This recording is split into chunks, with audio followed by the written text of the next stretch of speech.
श्रुती सुरवसे जनवार्ता बातमीपत्रात आपलं स्वागत। पाहूयात पुण्यातील काही विशेष घडामोडी।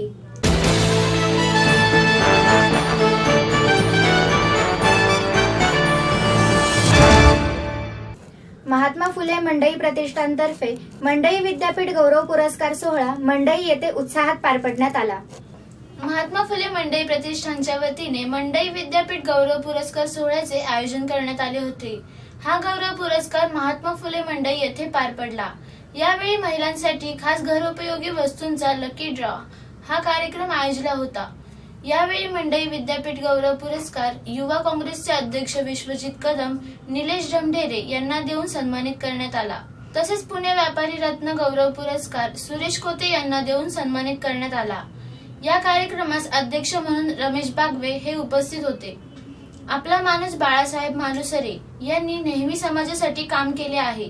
महिला वर्ग अनेक उपक्रम राबवले आहे। आजचा पुरस्कार तसेच महिलांसाठी खास लकी ड्रॉ कार्यक्रमातून समाजासाठी असणारे कर्तव्य दक्षता हे दिसून येते, असे मत पुणे शहर काँग्रेसचे अध्यक्ष रमेश बागवे यांनी व्यक्त केले।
गॉल्फ महाराष्ट्र बिझनेस फोरम आणि युवाच्या वतीने उद्योजकांसाठी युवाकॉन कॉन्फरन्सचे आयोजन करण्यात आले आहे। गल्फ महाराष्ट्र बिझनेस फोरम आणि युवाच्या वतीने दुबई येथे 4 फेब्रुवारी रोजी उद्योजकांसाठी युवाकॉन कॉन्फरन्सचे आयोजन करण्यात आले। यामध्ये भारतातील 120 उद्योजक सहभागी होणार आहेत। तसेच बाहेरील देशातील 100हून अधिक उद्योजक एकत्रित येणार आहेत। भारत व दुबईसाठी एकूण 18 देशातील उद्योजक इतक्या मोठ्या प्रमाणावर एकत्रित येऊन व्यवसायाची देवाणघेवाण प्रथमच करणार आहे। यामुळे दोन्ही देशांना फायदा होणार आहे। या कॉन्फरन्समध्ये मेक इन इंडिया करिता योगदान कसे देण्यात येणार आहे, तसेच 18 देशातील उद्योजकांचे नेटवर्किंग भारतामध्ये आखाती देशातून गुंतवणुकीची संधी कशी करण्यात येणार आहे याची माहिती देण्यात येणार आहे। या कॉन्फरन्ससाठी बडवे इंजिनियर्सचे श्रीकांत बडवे, बांधकाम व्यावसायिक एस कुलकर्णी, सचिन कुलकर्णी, जनवार्ता चॅनल व अभि इम्पॅक्टचे जितेंद्र जोशी, मिनी लेकचे डायरेक्टर स्मिता घैसास यासारखे अनेक उद्योगपती या युवाकॉन मध्ये उपस्थित राहणार आहेत, अशी माहिती मान्यवरांनी दिली। मी सुप्रिया बडवे इंजिनिअरिंगचे डायरेक्टर आहे आणि आम्ही हा युवाकॉन आणि GMPF या 2 संस्थांच्या वतीनं मराठी व्यावसायिकांसाठी दुबई येथे कॉन्फरन्स आयोजित करणार आहोत। माझं नाव डॉक्टर सुनील विनायक मांजरेकर, मी गल्फ महाराष्ट्र बिझनेस फोरमचा प्रेसिडेंट आहे। गेली 22 वर्ष दुबईमध्ये आहे आणि आम्ही गल्फ महाराष्ट्र बिझनेस फोरम ही संस्था गेली 12 वर्ष चालवतो आहे। ही जी कॉन्फरन्स होणार आहे युवाकॉन बरोबर GMPF आणि युवाकॉनचं जे एकत्र जी कॉन्फरन्स होणार आहे त्या संदर्भात तिकडचा जो लागणारा जो सपोर्ट आहे म्हणजे कंप्लीट गव्हर्नमेंटच्या फॉर्मॅलिटीज आणि तिकडच्या उद्योजकांना आणि तज्ज्ञ लोकांना बोलवणं ही आमची जबाबदारी आहे। आणि इकडचे जे 125 बिझनेसमॅन येणार आहेत त्यांना दुबईमध्ये आणि इंटरनॅशनल लेवलमध्ये काय काय बिझनेस चालतो, कारण दुबईमध्ये सध्या 190 कंट्रीचे उद्योजक राहतात तिकडे, जे 190 कंट्रीचा बिझनेस दुबईमध्ये होतो. तर इकडून जे 125 बिझनेसमॅन येणार आहेत तर त्यांना कसा फायदा करता येईल याचा आम्ही सातत्याने प्रयत्न करू. आणि इकडचे 125 बिझनेसमॅन येणार आहेत त्यांच्या इंडस्ट्री व्हिजिट जर त्यांना करायच्या असतील तर त्या संदर्भात आम्ही त्या युवकांना मदत करू. मी श्रीकांत जोशी, मी एक युवाचा कार्यकर्ता आहे. युवा या संस्थेतर्फे आम्ही जेव्हा युवाकॉन ही कॉन्फरन्स फेब्रुवारीमध्ये घ्यायची ठरवलं त्यावेळेस जसं तुम्ही बाकीचे हे ऐकले की GMBF ही जी संस्था आहे दुबईमधली त्यांनी आम्हाला ॲक्टिव्हली मदत केली. तर सर्वप्रथम मी त्यांना धन्यवाद म्हणतो. आणि त्याच्यानंतर मग या गोष्टी खूप चांगल्या पद्धतीने वर्कआउट होत गेल्या. आणि याच्यामध्ये आम्ही सगळ्यात महत्त्वाचं 125 उद्योजक, 125पेक्षा किंवा 125 जास्त जे उद्योजक तिथं जातील तर त्यांना हा आम्ही विश्वास देऊ इच्छितो की तिथं तुम्हाला फायनान्स रिलेटेड इन्व्हेस्टमेंट त्यांच्या इथल्या बिझनेससाठी करण्यासाठी, त्यांना आपला बिझनेस तिथं जर फ्लरिश करायचा असेल तर त्याच्यासाठी तिकडनं काही जर फ्रँचायझीज किंवा काही गोष्टी जर त्यांना इंडियात आणून त्याचा बिझनेस इंडियात करायचा असेल तर या सगळ्या गोष्टीचा त्यांना उपयोग होईल. त्यांना काही फायनान्शियल ज्या गोष्टी लागतील, ज्या फायनान्शियल त्याच्यासाठी काही त्यांना सपोर्ट लागेल तर तो पण आपण तिथं तो सपोर्ट अचीव करू.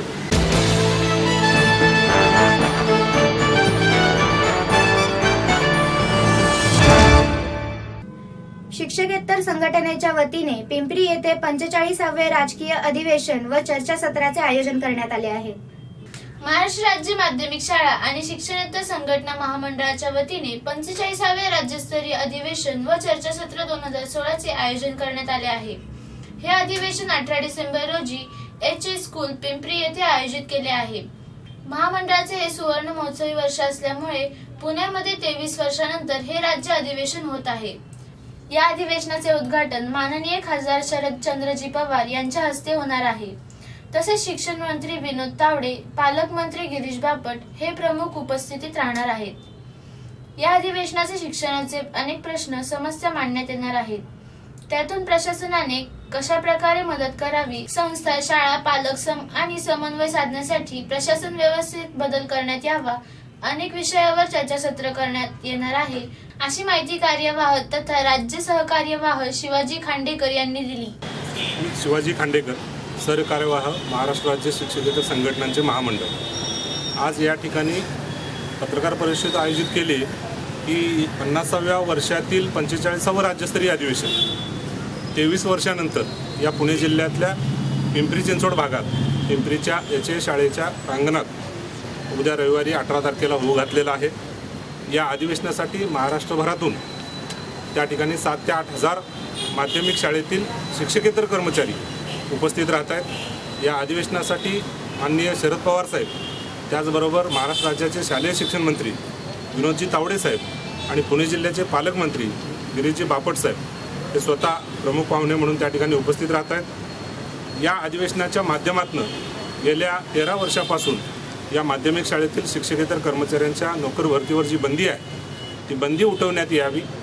गेल्या 1.5 वर्षापूर्वी या राज्य सरकारकडं या शाळेतल्या शिक्षकेतर कर्मचाऱ्यांच्या अनुषंगाने जो अहवाल सादर झाला, समितीने जो अहवाल सादर केला, त्या अहवालाची अंमलबजावणी जशीच्या तशी आणि लवकरात लवकर व्हावी.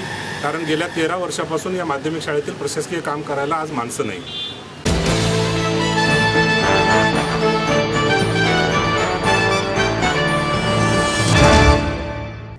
राजीव गांधी विचार प्रसारक मंडळाच्या वतीने राजीव गांधी पुरस्कार सोहळ्याचे आयोजन करण्यात आले आहे. राजीव गांधी विचार प्रशासक मंडळाच्या वतीने राजीव गांधी पुरस्कार सोहळ्याचे आयोजन करण्यात आले होते. हा पुरस्कार दरवर्षी मंडळाच्या वतीने देण्यात येतो. समाजासाठी काम करणाऱ्या व्यक्ती हा पुरस्कार दिला जातो. यावर्षी राजीव गांधी पुरस्कारांमध्ये युवक काँग्रेसचे अध्यक्ष विश्वजित कदम, उपमहापौर अण्णा मुकारी, अरविंद शिंदे तसेच अन्य मान्यवरांनाही पुरस्कार देऊन सन्मानित करण्यात आले. मंडळाच्या माध्यमातून दरवर्षी हा पुरस्कार दिला जातो. हा पुरस्कार खरंच खूप मोठा सन्मान आहे. देशाच्या पहिल्या पंतप्रधान इंदिरा गांधी ज्यांनी 2 युद्धामध्ये यशस्वी काम केले तसेच आतंकवादी नष्ट करण्यासाठी प्रयत्न केले आहे. या स्त्रीने खूप काही सहन केले आहे. म्हणून मला पुरस्कार मिळाल्याने खूप अभिमान वाटतो असे मत विश्वजित कदम यांनी या प्रसंगी व्यक्त केले. गांधी ने की थी, ऐसा मैं छाती ठोककर आज कहता हूं. जो आज हम ये देख रहे हैं डिजिटल इंडिया, इसके सही मायने में जनक हमारे राजीव जी गांधी थे.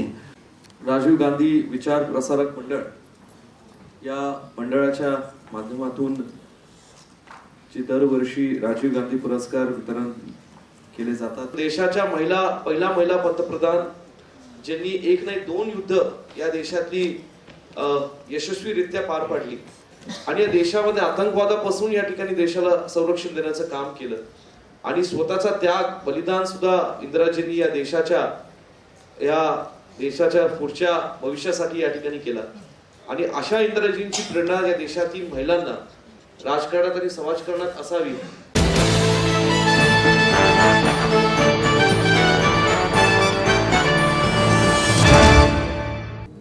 पंतप्रधानांच्या हस्ते होणाऱ्या मेट्रोच्या भूमिपूजनावर काँग्रेसच्या वतीने बहिष्कार टाकण्यात आला.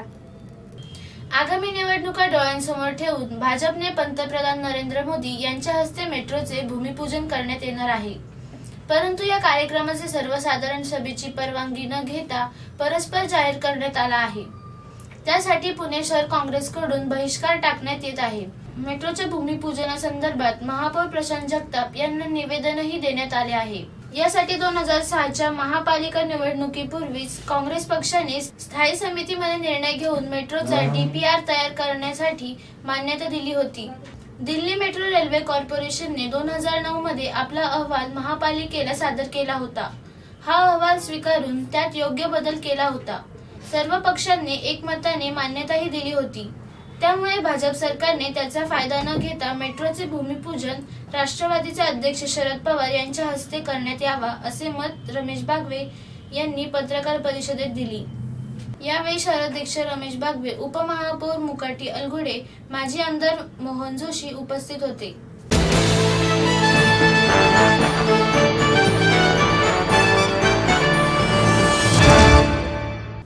पोटासाठी सामान्य माणसाचा लढा, जनवार्ताचा स्पेशल रिपोर्ट.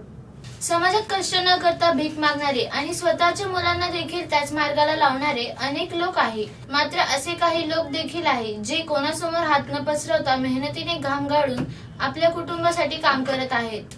अशा एका माणसापैकी एक सामान्य व्यक्ती आहे जो आयुष्यातील संकटांना पावलोपावली संघर्ष करत आहे. स्वतःच्या पोटपाण्यासाठी अंगातील कला लोकांसमोर सादर करून पैसे कमवत आहे. त्याचं नाव बन्साली आहे. बन्साली मुंबईहून काही दिवसांपूर्वी पुण्यात आला आहे. काम न मिळाल्यामुळे आणि त्याच्याकडे बासुरी वाजवण्याचे कौशल्य असल्यामुळे तो पुणेकरांना आपली कला रस्त्यावर उभे राहून दाखवत आहे. या मनोरंजनामुळे पुणेकर याला पैसे देतात. याच पैशाने तो आपले पोट भरत आहे. जनवार्ता टीम कडून प्रेक्षकांना हा संदेश आहे. कष्ट न करता हात पसरवणाऱ्या माणसांना भीक न देता बन्साली सारख्या मेहनती माणसाला काम द्या.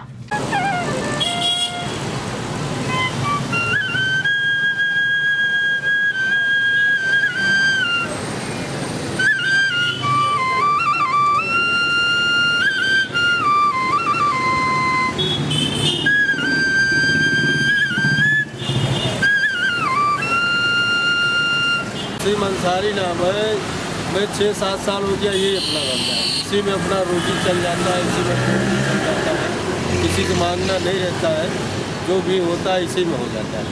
आप कहाँ से हो? पुणे से हो या बाहर? नहीं, बम्बई से. हाँ, इधर रात 2 दिन हुआ इधर आए में. तो 2-4 दिन घूमेगा, उसके बाद फिर वापस चलेंगे. ऐसा इससे आपकी रोटी चल जाती है? बस अपना जो है थोड़ा बहुत इसी में अपना चलता है बस. और किसी से कोई मतलब नहीं रहता है. खाने का 10 रुपये घर कमाने का बचा के अपने घर पर चले जाए.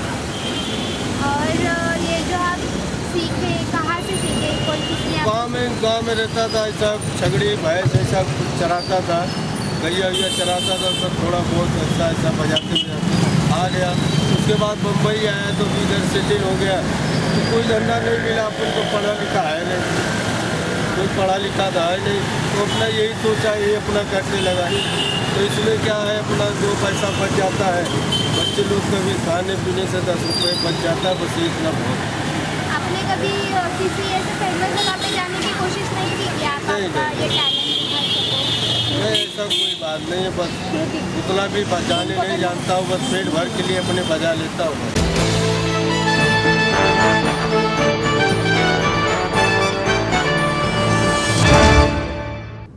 आणि याचबरोबर आजचे जनवार्ता बातमीपत्र संपले. उद्या पुन्हा भेटू याच वेळी. नमस्कार.